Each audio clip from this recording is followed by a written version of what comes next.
देश में सीएए लागू होने के बाद आईएनडीआईए के पेट में दर्द शुरू हो गया है। 11 मार्च को सीएए पूरे देश में लागू कर दिया गया। हर तरफ जश्न का माहौल देखा जा रहा है। देश की जनता अपने अपने तरीके से मोदी सरकार के इस फैसले का स्वागत कर रही है। आईएनडीआईए के नेता अपने अपने राज्यों में सीएए लागू होने में अड़ंगा लगा रहे हैं। आईएनडीआईए ने लोगों को भड़काने के साथ साथ सीएए का विरोध करना शुरू कर दिया है। दिल्ली के मुख्यमंत्री ने मोदी सरकार पर हमला बोलते हुए सीएए पर बयान दिया।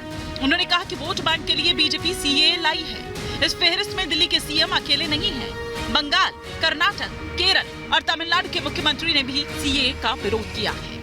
इन तीनों देशों से 1.5-2 करोड़ लोगों को अगर भारत ले आया गया और उनको चुन चुन के इस तरह से देश के अलग अलग भागों में बसाया गया, जिससे जहां जहां बीजेपी के वोट कम हैं तो वहां बीजेपी का एक पक्का वोट बैंक तैयार हो जाएगा, बीजेपी के वोट बढ़ जाएंगे। अभी देश में इलेक्शन है, जानबूझ के चुनाव का 2 दिन पहले किया। अभी हर लोगों ने चुनाव लेके बिजी है, लेकिन हमारा चुनाव में एक बड़ा इशू है। एक तरफ विपक्ष इस कानून का विरोध कर रहा है तो वहीं पूरे देश में इस कानून के लागू होने के बाद जश्न मनाया जा रहा है। होली से पहले लोग एक दूसरे को रंग गुलाल लगा रहे हैं, चाहे बंगाल हो या दिल्ली, भोपाल हो या फिर जोधपुर। सीएए की अधिसूचना जारी होते ही देश भर में लोग झूम उठे।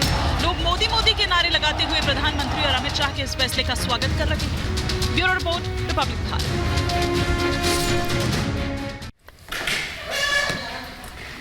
और इसी पर और विस्तार से चर्चा के लिए तमाम खास मेहमान हमारे साथ जुड़ चुके हैं। फटाफट से परिचय करवा देती हूं। ममता काली जी हमारे साथ यहां नोएडा स्टूडियो से जुड़ चुकी हैं। जल्दी हमारे साथ गुरु प्रकाश पासवान भी जुड़ने वाले हैं। हमारे साथ घनेंद्र भारद्वाज जी नेशनल स्पोक्स पर्सन हैं, आम आदमी पार्टी के इस वक्त जुड़ चुके हैं। संजय सरकार लीडर हैं टीएमसी के, हमारे साथ जुड़ चुके हैं। और इधर बतौर पॉलिटिकल एनालिस्ट हाजी मेहरुद्दीन रंगरेज साहब इस वक्त हमारे साथ जुड़े हुए हैं।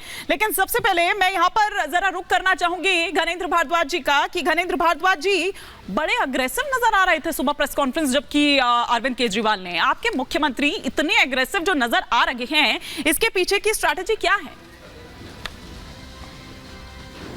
देखिए हिमानी जी, 10 साल से देश में नरेंद्र मोदी जी की सरकार है और अब बिल्कुल चुनाव से एंड वक्त पहले मोदी जी सीए का कानून लेके आते हैं। 9.5 साल तक ये सरकार सोई रही।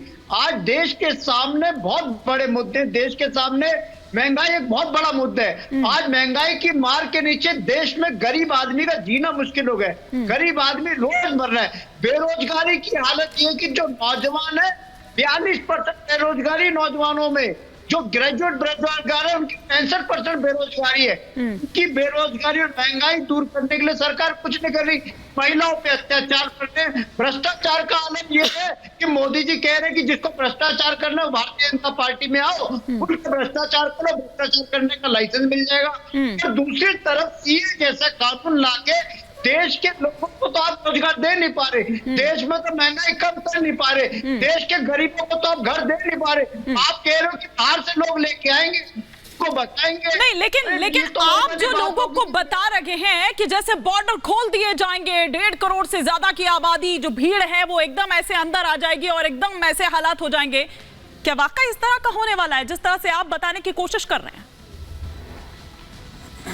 देखिए, हमारा सवाल यही है कि देश के अंदर जो बेरोजगार है पहले उन्हें रोजगार दो, देश के अंदर जो बेघर है पहले उनको घर दो। पहले अपना घर अगर ठीक होगा जब तुम। देखिए वो मुद्दा अलग है, लेकिन बरगलाइए नहीं ना घनेंद्र भारद्वाज जी और ममता जी। क्या वाकई ऐसे होने वाला है? क्योंकि घनेंद्र भारद्वाज जी, उनके मुख्यमंत्री, उनकी पार्टी ये कह रही है कि ये पूरा गेम जो है ये वोट बैंक का है और वोट बैंक के लिए आप लोग ऐसा कर रहे हैं, वोट बैंक की राजनीति कर रहे हैं आप लोग। हिमानी जी बहुत बहुत धन्यवाद।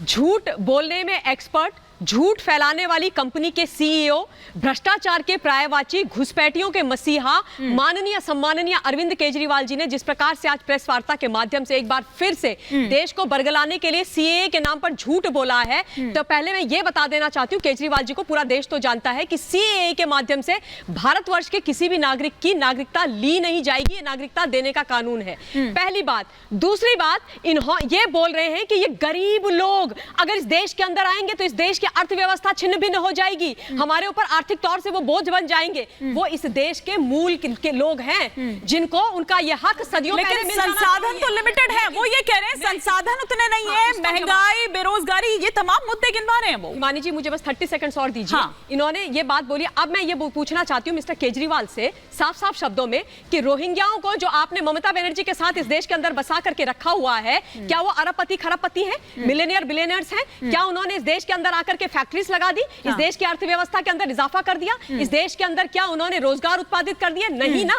वो भिखमंगे हैं, वो गरीब, उनको यहाँ पर घुसपैठिए हैं। वो इस देश के अंदर अवैध तरीके से हमारी सीमाओं से घुस करके आए, वो हमारी अर्थव्यवस्था पर बोझ है। हिमानी जी, उनको हम पाल रहे हैं, हम टैक्स पेयर, और ये लोग अपनी राजनीति करने के लिए वो कह रहे हैं कि आप अपने बच्चों को जो देश में है ऑलरेडी करके हाँ। जो वास्तव में इस देश का जिनको देश की नागरिकता मिलनी चाहिए, वो 6 धर्म के आधार पर परसिक्यूटेड माइनॉरिटी, उनका विरोध कर रहे हैं। क्विक रिएक्शन घरेंद्र जी। फिर हमारे साथ कुछ और लोग इस वक्त यहाँ पर जुड़े हुए हैं जिनको आप कह रहे हैं ना कि भैया ये पाकिस्तानी है, बाहर से आप इनको लेकर आ गए हैं, संसाधनों पर डाका डाल रहे हैं। वो लोग हमारे साथ जुड़े हुए हैं, फिर मैं उनका रुख करूंगी। फटाफट से आप रिएक्शन दीजिए इस पर। हिमानी जी, एक कहावत है हमारे यहाँ पे कि घर में नहीं दाने और अम्मा चली बुराने। अच्छा। ये वही वाला काम हो रहा है। तुम अपने नौजवानों को तो रोजगार दे दो, हाँ। अपने बेघर। आपने दिल्ली के अंदर कितने रोजगार दे दिए, जरा ये तो बता दो। आपने दिल्ली के अंदर कितने रोजगार दे दिए, ये तो बता दो। भ्रष्टाचार करने वालों, आप बताओ आपने कितने रोजगार दिए। आपने ये बोला कि ये जो लोग भारतवर्ष की नागरिकता पर जो लोग अपना हक रखते हैं, क्या उनको भाजपा अपने घर में रखेगी? आपने ममता बनर्जी ने रोहिंग्याओं को, घुसपैठियों को क्या अपने घर के अंदर रखा हुआ है? अरे घनेंद्र जी, जवाब दीजिए, सही सही जवाब दीजिए।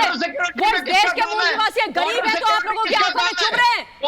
आम आदमी का चोगा पहन करके आज आप धर्म के आधार पर परसिक्यूटेड माइनॉरिटी, जिनको इस्लामिक राष्ट्रों ने बुरी हालत कर दी, उनको जो नागरिकता दी जा रही है उस पर आप रो रहे हैं। और भाई साहब, ये उनका हक है, ये आप उनको सदियों पहले मिल जाना चाहिए था। इस हक की बात बापू ने करी, नेहरू जी ने करी। वैसे एक सेकंड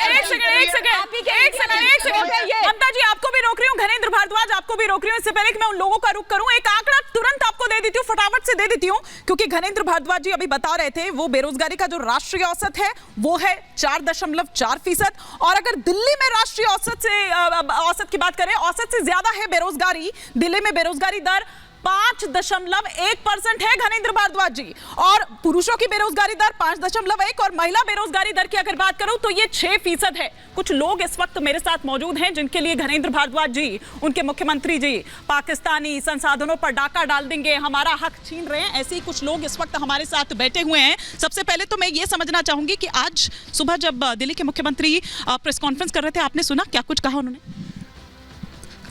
केजरीवाल जी जिस प्रकार की भाषा बोल रहे हैं वो हमारे हिंदू समाज के हितों के खिलाफ है और देश के हितों के भी खिलाफ है, क्योंकि देश को ये बरगला रहे हैं और ये झूठ की राजनीति जो पिछले 12 वर्ष से कर रहे हैं और उसको ये आगे बढ़ा रहे हैं। क्या हम पीड़ित लोग, हमारा समाज पीड़ित है?